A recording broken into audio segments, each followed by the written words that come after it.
Hello everyone, welcome, good afternoon. How is everyone doing? I see lots of people already connected, always nice to see.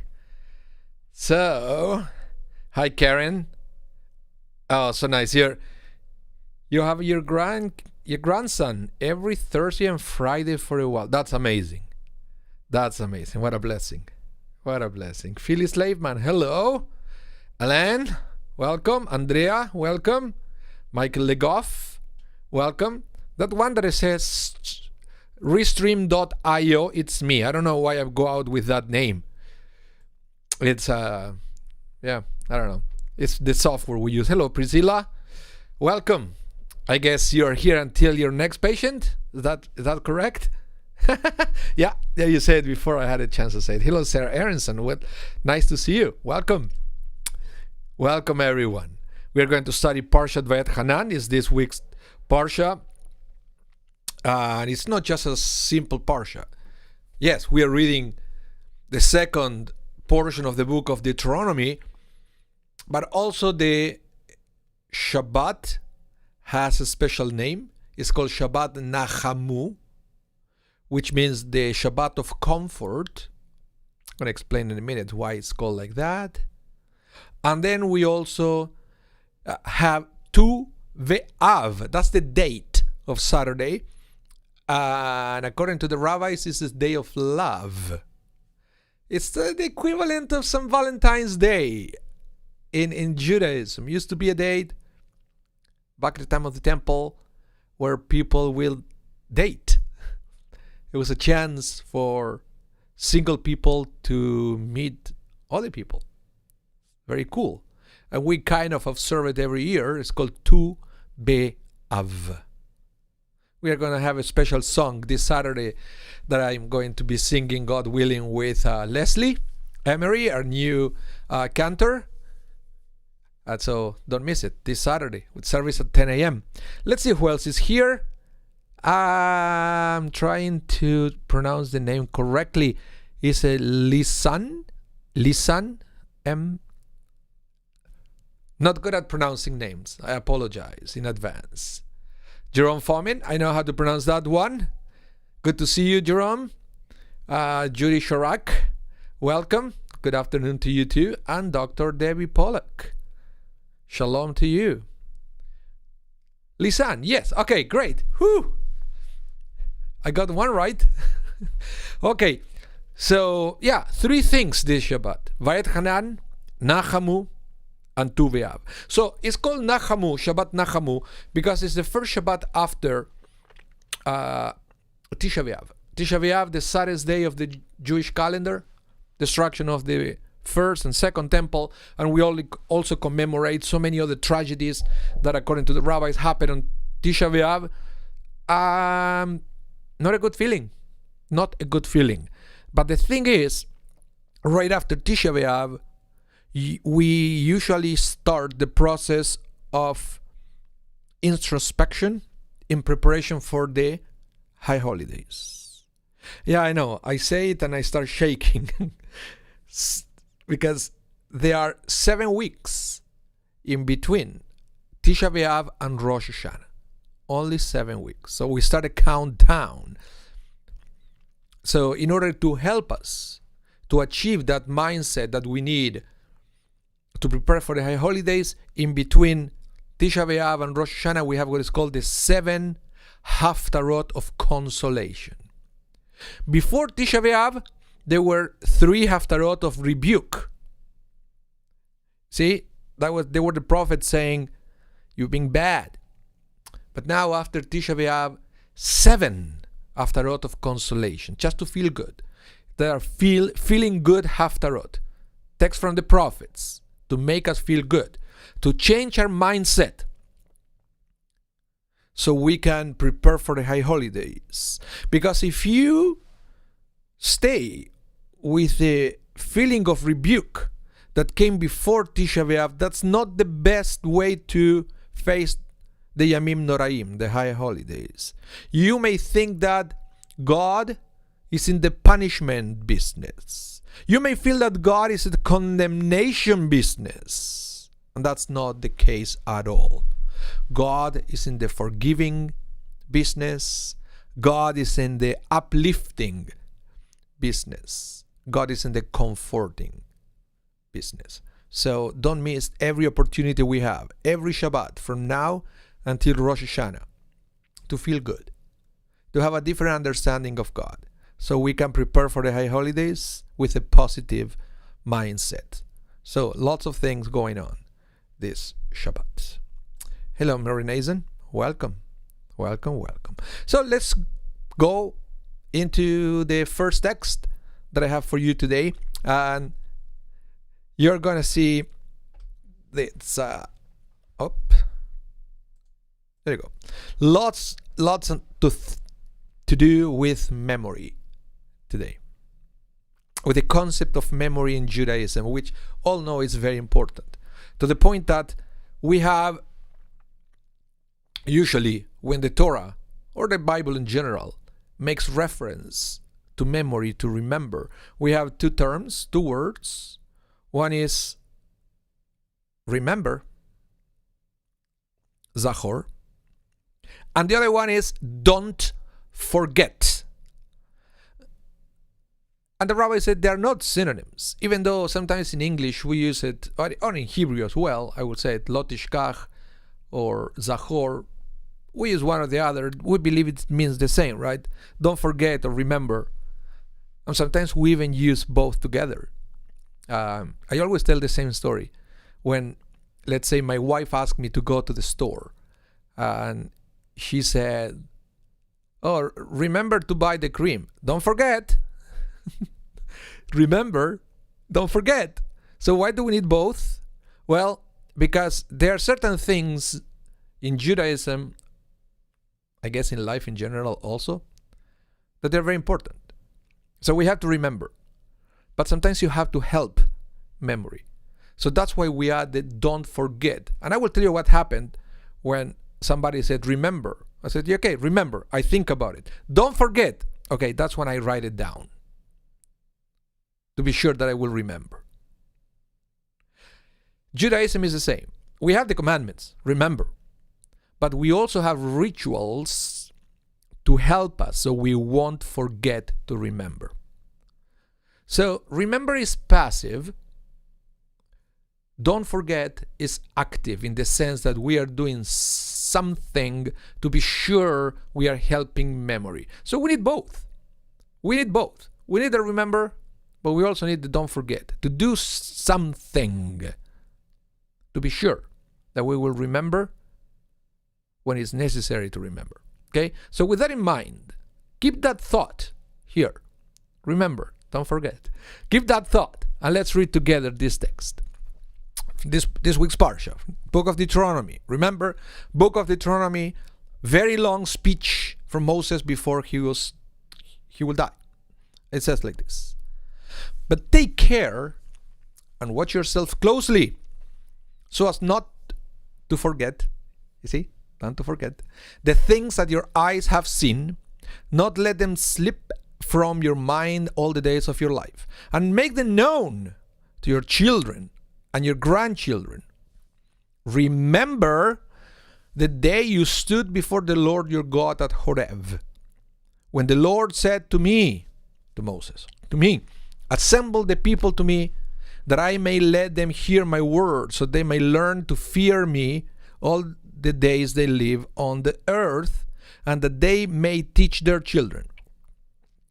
You came near and stood at the foot of the mountain, and the mountain burned with fire to the very heart of the heavens. Darkness, cloud, and thick gloom. Then the Lord spoke to you from the midst of the fire. You heard the sound of words, but you saw no form, only a voice. So he declared to you his covenant, which he commanded you to perform, that is, the Ten Commandments. And he wrote them on 2 tablets of stone." Okay? So, very, very important. So what happened here? Of course, this is a new generation. This is the generation that is about to enter to the promised land. So, Moses is kind of say, you haven't experienced this, but your parents and grandparents did. They were there at Sinai receiving the Torah. So I want to be sure that you don't forget that. You have to always also remember that experience, because it was transformational.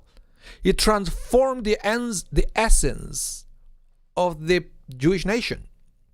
So Moses has been, he's doing whatever he can to be sure that nobody will forget the revelation. And then we have the concept within Rabbinic Judaism that every generation we are one generation further from that event, and that's why sometimes it's more and more difficult to connect to some of the concept of the Torah, because we are distancing ourselves more and more from that original event. For this generation, it was probably easy to remember, because it was something that happened to their parents. Their parents probably told them what they experienced. But now this generation, that all they knew was because of their parents, they have to capture the essence to be sure that they can teach it to the next generation. Okay?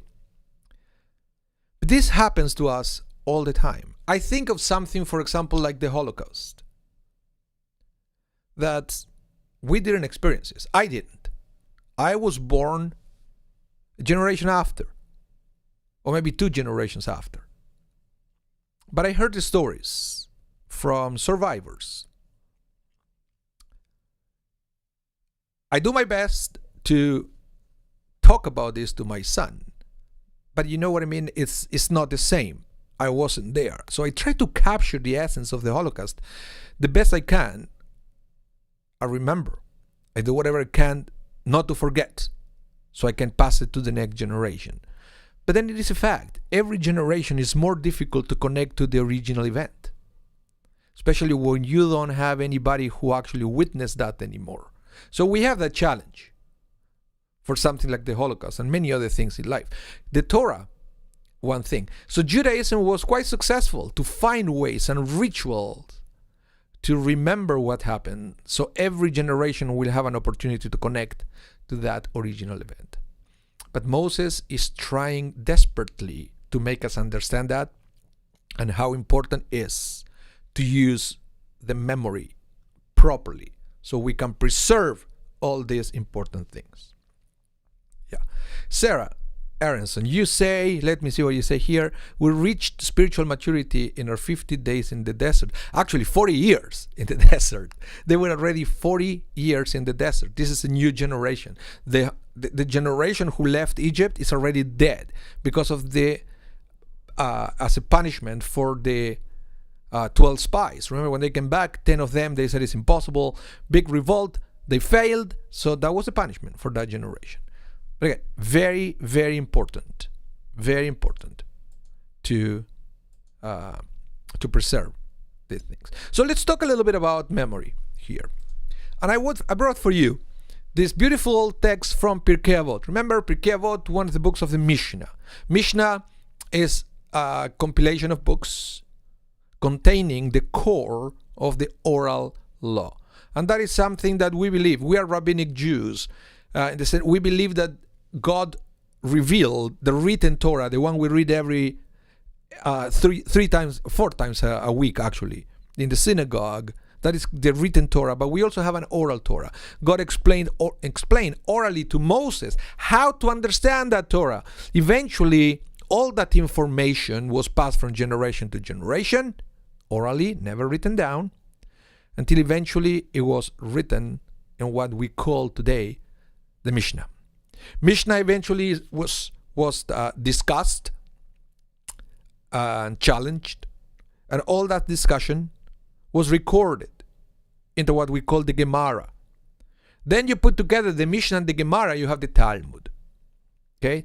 So, Pirkei Avot is one of the books of the Mishnah. Interesting thing, it's one of the books that does not have Gemara. Not every book of the Mishnah has a Gemara. Not every book of the Mishnah was discussed and recorded. This is one of them because there is no halakha. not Jewish law coming from Pirkei Avot. So this is more like a moral book. It's a book of morals, but not necessarily a book of halacha, which is not the same. Okay, so let's read what Pirkei Avot has to say here. This is chapter 3, Mishnah number 10. It goes like that. Rabbi Dostai ben Yanai said in the name of Rabbi Meir, anyone who forgets anything from his Torah study, scripture, considers it as if he bears the guilt for his own soul. As the verse says, and this is taken from this week's parsha, that's why I brought you this text from the Mishnah, but take care and watch yourself closely so as not to forget the things that your eyes have seen.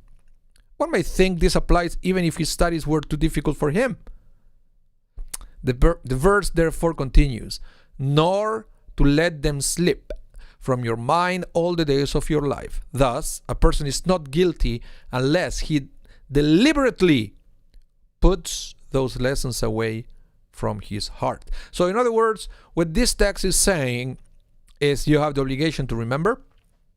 If you fail, then you are committing a sin. It's a transgression, okay, to a law from the Torah. But it said, but it's only a transgression if you do it purposely. If you just forgot because it's too difficult for you, or you did your best, but nevertheless there are certain lessons that you forgot, that's not your fault. So you see, what it's implying here is pretty much the same what I mentioned before. You have to do your best to create ways to remember.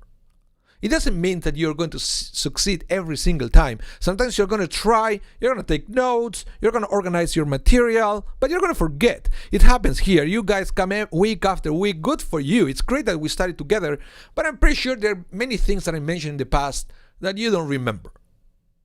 Maybe I would say it again next year and you won't remember that I said it the year before, but that's okay. You didn't do that purposely. What it says here is sometimes there are people that they don't want to know. And I know many people that they went to Hebrew school, or they went to yeshiva, and then one day they decided, this is not for me, and they put it aside. They neglected everything. And they forgot eventually, right? But it was a decision. It was a decision to disconnect themselves from all that Torah wisdom that came to them in the past. So we have the obligation to do our best, the best you can, to preserve that Torah wisdom every day of your life. If you can't, you can't, but if you do your best, many things are going to stay there. And because learning Torah is a lifelong process, so repetition will bring you there, will bring you every year to remember more and more and more. Now, the thing is that some rabbis, when they try to understand Pirkei Avot, they say that this Torah study mentioned here, it's not necessarily talking about the written Torah or the oral Torah. It's talking about everything you learn in life. You go to school, that's also Torah. Because Torah comes from the word education. So everything is education. Torah comes from what your parents tell you. Torah comes from what your teachers tell you. You go to university, you study for a degree, that's also Torah. So the same way that we preserve all that information because we consider that it's good, it's necessary, we should do the same with the real Torah. That's the thing. I have more messages in the chat. Let's see who's here. Claudette, welcome. And Karen, you have a comment. You said, Clyde says people's memory are quite bad and misremember. Yeah, sometimes we think we remember, but we don't. But that's okay. That's okay. But again, we have sometimes we try to remember, and maybe we remember wrong, but we tried. That's the key word here. And David Pollack, you said Torat Chaim. Yeah, the Torah of life. And we should study Torah all the days of our lives. So again, remember everyone watching today, the chat is open. Feel free to let me know your comments. I will highlight them from everybody to see, and I like to see who is there. Just in case, if you haven't done so, remember this is a good opportunity to subscribe to our channel. And if you subscribe, hit the bell so you will be notified every time we go live or every time we upload something to our channels. So let's continue. Let me share with you a few tricks to help memory that I have here. So, constant review is the key to retain one's knowledge. Not surprised, right? It is something that we all know. Repetition, repetition, repetition. If you study something or you practice something, chances are that your teacher or your trainer will tell you practice makes perfect. Actually, I want to challenge that. I want to challenge that statement right here, right now, because practice doesn't make perfect. Practice makes permanent. Practice makes permanent. Because let's pretend you play a game, a sport, I don't know, tennis. If you practice with the wrong technique, the more you practice, the more difficult it will be to correct that bad technique, because eventually you develop what is called muscular memory. So practice makes permanent, not necessarily perfect. Maybe practice properly makes perfect, but just practice makes permanent. And Torah is not different. Practice makes permanent. So you want to be sure that you remember everything for a long time. Practice, practice, practice. Study, study, study. The more you do it, the more will stay there, because I believe that even the brain develops this kind of muscular memory. And then it becomes part of you, your studies, the wisdom, and everything else. So remember, practice makes permanent. So, constant review is key to retain one's knowledge. The Mishnah issues such a harsh indictment on one who forgets due to lack of review. Lack of review, that's the sin. One is obligated to review his studies regularly in order to minimize the natural process of forgetting. Negligence, indifference, or laziness are not acceptable reasons for forgetfulness, because they are the fault of the students, not out of his or her control. Since all areas of Torah knowledge are interconnected, forgetting even one bit of Torah knowledge is a tragedy of colossal proportions. So this is coming from a very old midrash, by the way, called Midrash Samuel. And there are many things, and I like this because there are many things that they were said hundreds and hundreds of years ago, and then all of a sudden you see modern studies that they seem to prove this, and you say, how did they know? They knew. They knew. This is like this kind of generational knowledge or wisdom to know stuff like this that you need to review in order to remember. Claudette, you have a comment. Let's see. We should apply Torah learning to real life experiences that, as Moshe taught in this week's Parsha, will be considered wise and intelligence.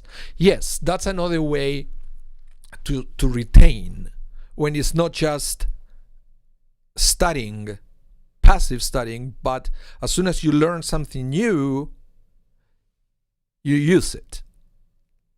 And going back to sports, it's great sometimes to go take lessons and you learn a new skill, but then you have to go and use it in a different context. So then you start applying your wisdom, your new knowledge, your new skill, and that is a better way to be sure that you keep it with you. Yeah. Practice and using your skills. So, another way that the rabbi said, look at this. This was in the year 1800s. Says, memory has been compared to a kerchief. If it's folded over and over again, it eventually develops creases and can be folded neatly and easily along them.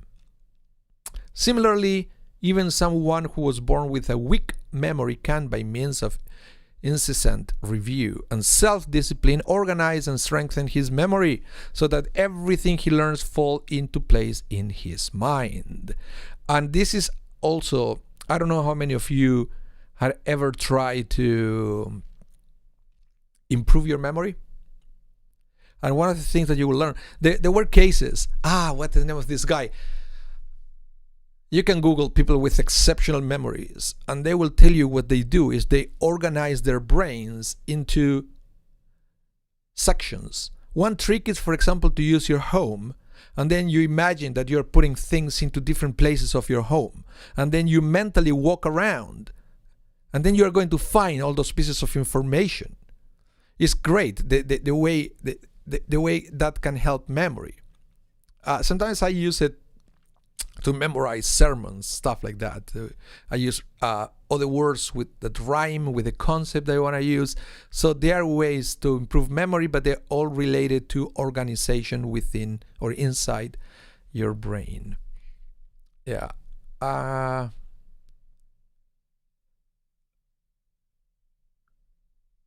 Yes. Okay. So Debbie Pollock, you have a question here. That's it. Did you answer why Moshe said this generation saw with their own eyes?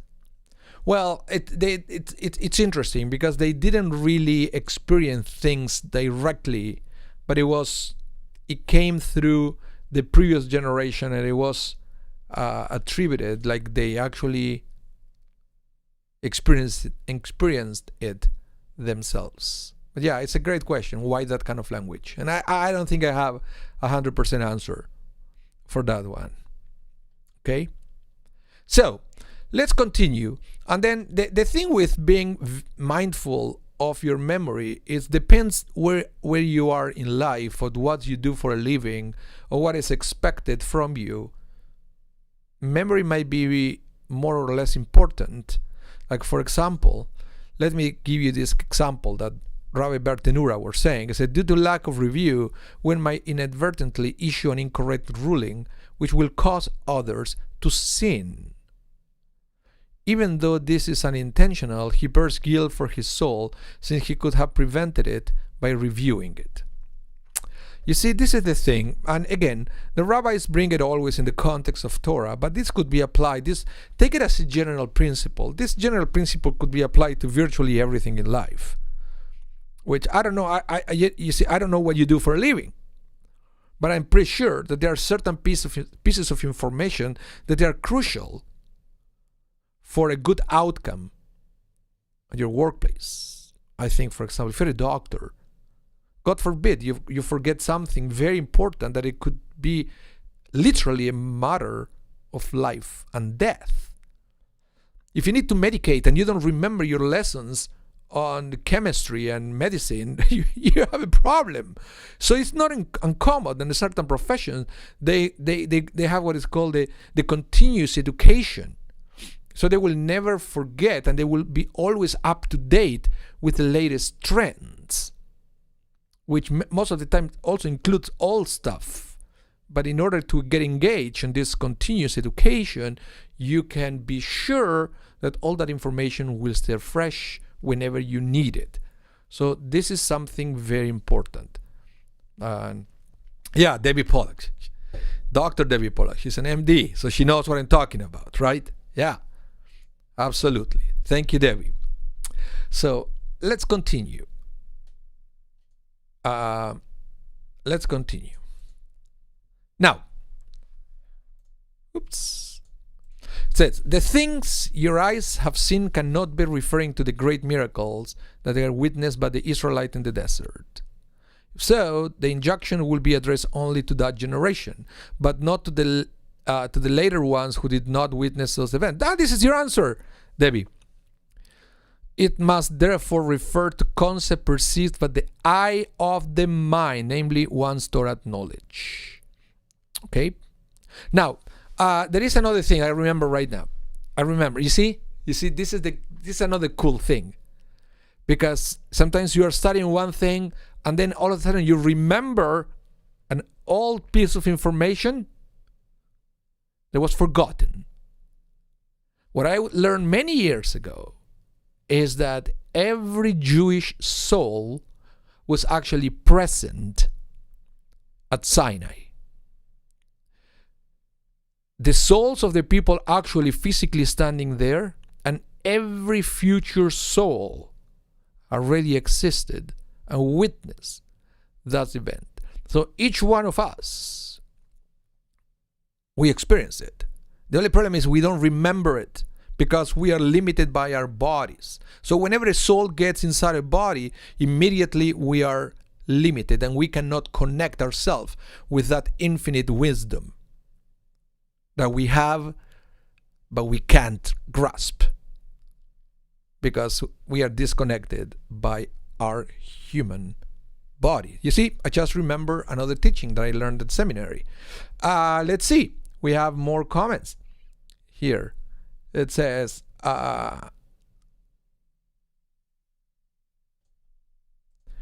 you have a question, Sarah. Can you explain how the faith in God allow us to rise from the abyss of Egyptian polytheism to become monogamous and make or breed with God?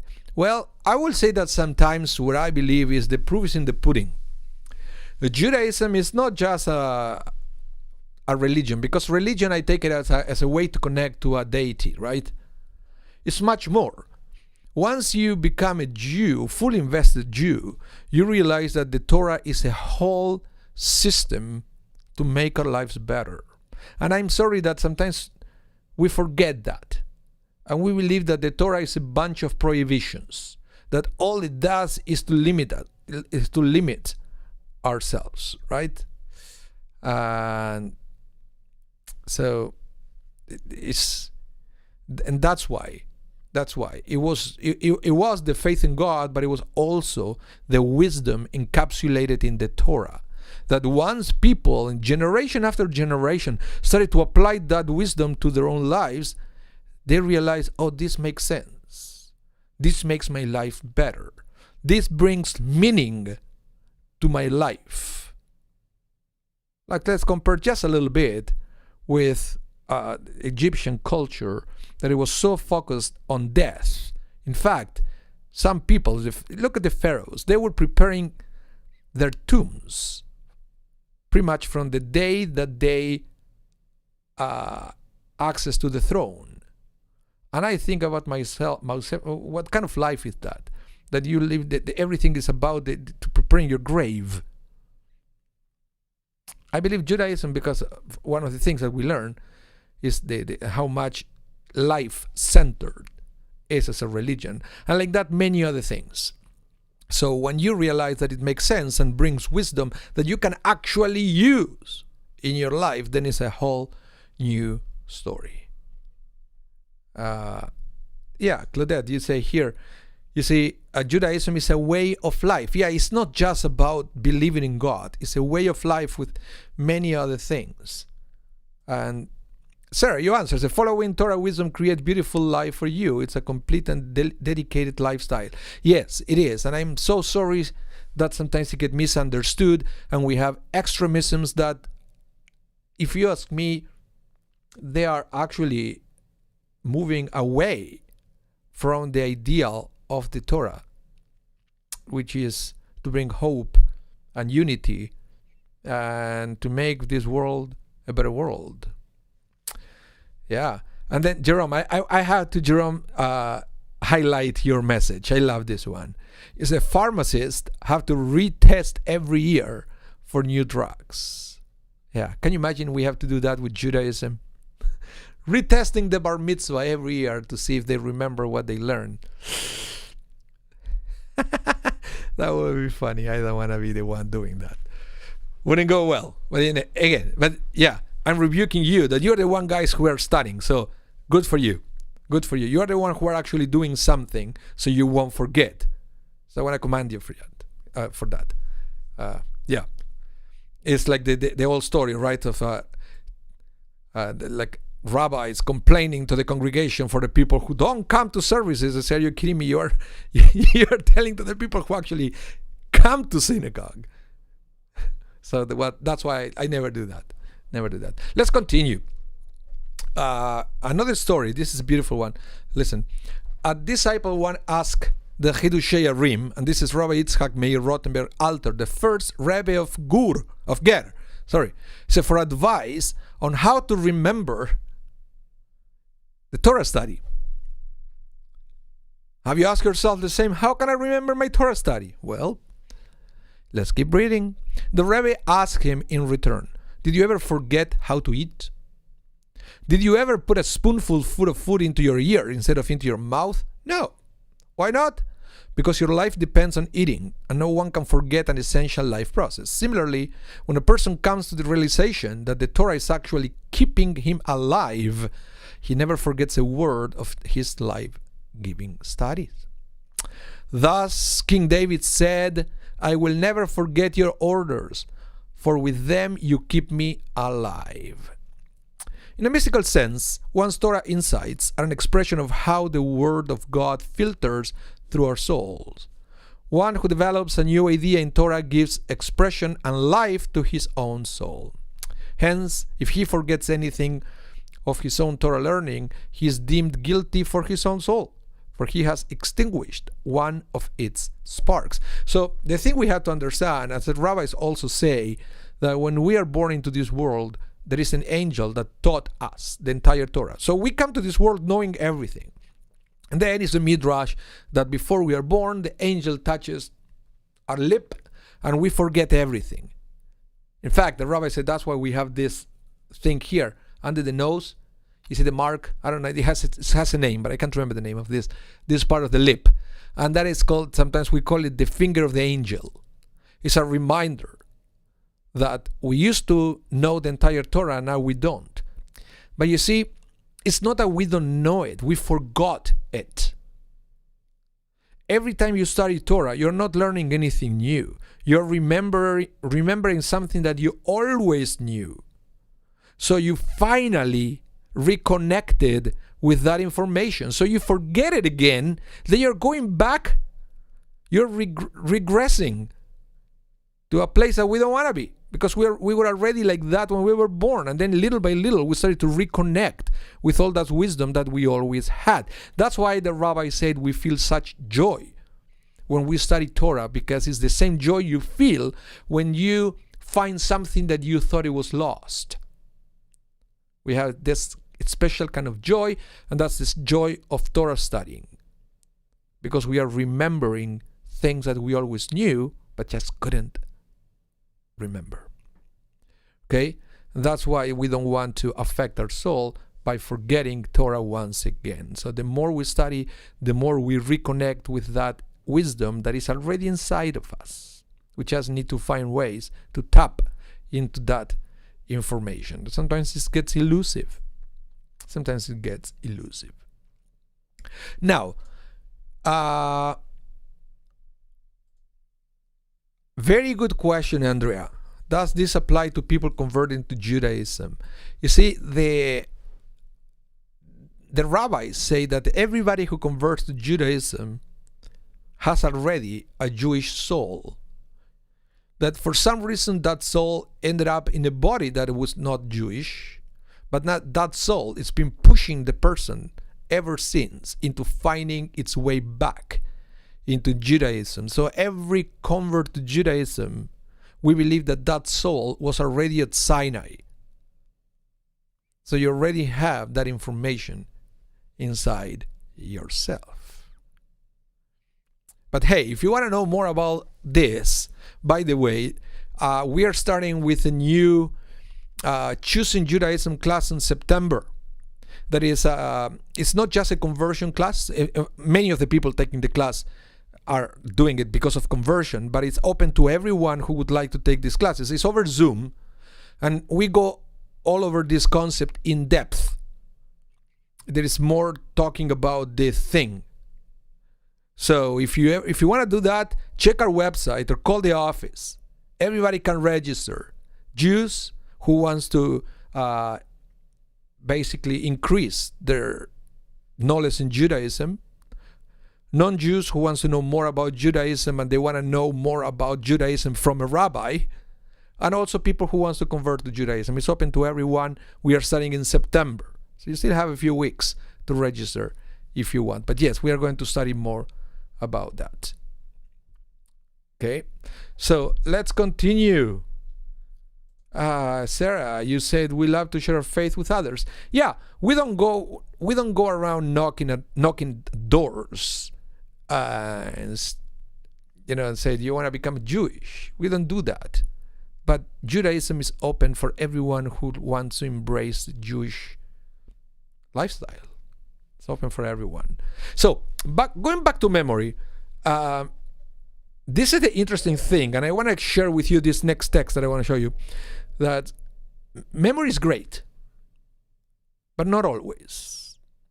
Not always. Let me explain. This rabbi is saying something so wise. He says, forgetting is a heavenly gift. If we were unable to forget life's moments of pain and embarrassment, the times of failure and grief, if our conscious will did not sublimate them into the dark regions of our subconscious mind, then we will be unable to live in any sort of normal fashion. Thus, the sages speak of forgetting as a gift from heaven. But, like all such gifts, humans can use it for the good, or they can abuse it. I think this is pure gold. Because if you think about it, everything that we do is for a reason. If we are born with the capacity to forget, that means that God put it there. God put it there. It's not a mistake. It's not an afterthought. It's not that God didn't think about it, so now we can forget. God gave us that capacity to forget. So, but as it says, any gift could be properly used or not. To better explain this, let me share with you this wonderful story that is brought by the Maggid of Dubno, Rabbi Yaakov Kranz. Follow me with this one. Okay, it says, once someone borrowed a great deal of money to invest in a gift new enterprise. His business failed, and he was unable to meet his creditors' demands for repayment of the loans. Ouch! Desperate for relief from the incessant hounding of his creditors, he turned to a good friend for advice on how to cope with his situation. The friend, who had also lent him money, advised him to pretend that he was insane, and the creditors will soon stop bothering him, realizing that they have no chance to collect from a crazy man. The laggard debtor took his advice and began behaving like a lunatic, speaking nonsense, drooling and rolling on the floor. The word got out that he had gone mad, and creditors stopped knocking at his door. This respite allowed him to concentrate on restoring his business fortunes and to stand on his feet again. His friend and advisor now came to the debtor to ask for his payment. The man immediately began to roll on the floor and pretend to be insane. The advisor shouted at him, "Don't use that trick on me. I'm the one who gave you this advice." So too, God is the one who gave us the ability to forget. How dare us use that ability to forget God? The power to forget must be used sparingly and properly. To forget one's obligation to God and man is an abuse of that gift. Beautiful. Yeah. I have more comments. Andrea, you said, imagine remembering all your traumas like they happened yesterday. Oh no, of course. That's the whole idea. We have the capacity to forget. Sometimes we need therapy. Sometimes we need help from somebody to help us tap into that gift that we have. But it's possible. It's possible. And sometimes we don't want to fully forget. We want just to be able to cope with it so that trauma won't take over our lives. One of the ways we do that is by trying to learn the lesson from the trauma. So while we forget certain things, we still keep whatever is maybe even useful moving forward with our lives. Yeah. Sarah said, I know what it's like, and it's hell. Yeah. Sometimes it could be. Claudette said, during Sukkot, the Jews received blessing on the 8th day after offering the 7th first day for all the nations. And shame made them all. Yeah, Sukkot is, people forget, is one of the, I would say, the first interfaith festivals mentioned in the Torah, where we offer sacrifices for everyone in the world regarding of their religion. When we realize that we are all of this together. Yeah. Let's see what else we have here. Yeah,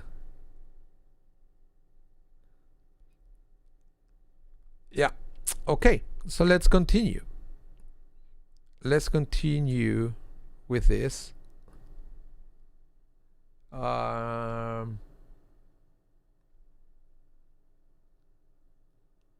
yeah, okay, any other comment from this? I'm gonna move to the next topic. We still have a few minutes, and I just want to mention one quick thing that is present in this Torah, and is the importance of Israel in Judaism. There is a concept that it says that I learned, and I never knew where it was coming from, that living in the land of Israel equals all the other commandments. Where is that coming from? And it happens to be coming from the book of Deuteronomy. And it says like this. You see, here it says, I implore Hashem at that time, saying, my Lord, Hashem, you have begun to show your servant your greatness and your strong hand. For what powers is there in heaven and the earth that perform according to this, according to my acts? Let me now cross and see the good land that is on the other side of the Jordan, the good mountains at the Lebanon. You see this? We have here Moses, and he had this his expression, his frustration of not being able to enter to the promised land. Okay, so why so important as to enter to the land? Well, let me bring you this story that is from the Midrash Sifri, and it says, it is recounted regarding Rabbi Yehuda ben Beteira, Rabbi Matthiah ben Harash, and Rabbi Hanina, the nephew of Rabbi Yeshua, and Rabbi Yonatan, that when they reached Paltum, having left Israel, they suddenly recalled the land of Israel. They raised their eyes and shed tears. They rent their clothing, and they recalled the verse, and you shall possess it and dwell in it, and you shall observe to do all the statutes. So they declare settling in the land of Israel is equivalent to all the rest of the commandments in the Torah. This is the source, Midrash Sifrei. Okay, it's a Midrash book of Deuteronomy here. Beautiful. This is the source of that statement. And how did they learn that? I put it here for you. It says, we derive this principle from the juxtaposition of the commandment to settle the land. You see, we said dwelled in it, with the exhortation to take care to observe all the laws. Observe to do all the statutes. Suggesting that the occupation and settlement of the land is of equal importance of the observance of the laws. And it's interesting because what it implies is the idea of the commandments. It's for them to be observed in the land of Israel. So of course, sometimes we cannot be in the land of Israel, so we observe the commandments outside. But the idea when the Torah was revealed that everything is ideally to be observed in the land of Israel. In fact, that's when sometimes we can observe all the commandments. There are some of the commandments cannot be observed outside of the land of Israel. To the point that the Ramban, the Nachmanides, said, and listen to this, Karen Farkas, you said, how did the Jewish people get from Egypt to the East Bank of Jordan without passing through Israel? I can't remember exactly, but there are maps that shows the way they were taking. They took a very, very long way. They didn't take the straight line trip to that place. Yeah. So, listen to the Nachmani. It said, God limits his direct governance over human affairs to Eretz Israel. Outside the land, God delegates the supervision and control of mankind to his agents. All of the mitzvot are meant to be fulfilling God's home. Outside the land, the laws have no meaning other than to serve as a reminder to us, so that we need not to be compelled to relearn them upon returning to the land where the laws have meaning and are binding. Wow. So I don't know if you understand what he's saying here. It's like, even if you are a super observant Jew, the whole idea of observing the mitzvot outside of Israel is to keep them fresh, so you won't forget them. They won't disappear from our life. Remember, practice, practice, practice.